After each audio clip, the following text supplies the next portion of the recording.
So I'm sure you get this question a lot, Fernando. Why self-storage? There's so many reasons.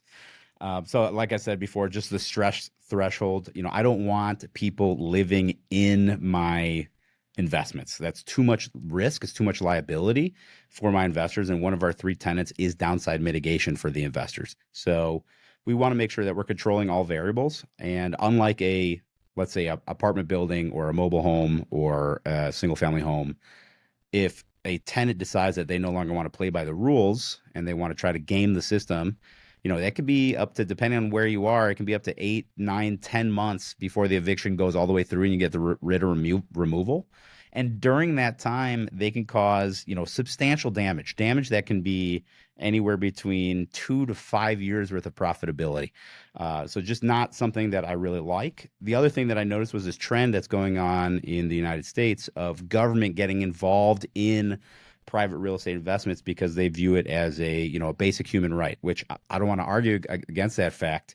But when the government can come in and tell your tenants that they don't have to pay rent and you're not allowed to evict them, but at the same time they're telling the investors that you still have to pay your mortgage, you still have to pay your property taxes, or we will take your property away from you. I just think that's too much government intervention into an asset. So to mitigate against that risk, we went into self-storage, which is not viewed as like a basic human right. If somebody doesn't pay on their unit for, let's say, 30 days, 45 days, I can auction off their possessions. So the difference between tenant law or landlord law and lien law or auction law. So when somebody puts their possessions into my unit, they automatically give me a lien against their possessions based on the state compiled statute. So state law, it's codified. And within 30 days of non-payment, 45 days, depending on which state you're in, you not only recover all of your lost rents, but you also have a new tenant that's in there. And it's pretty difficult to damage concrete and steel, especially if the day that they become late on their payment, they're locked out of the facility by the keypad. So you can't, when a tenant is late on their rent, you can't lock them out of their apartment until they pay. But that is something that you can do in storage. So a lot less risk to the investors, a lot more control.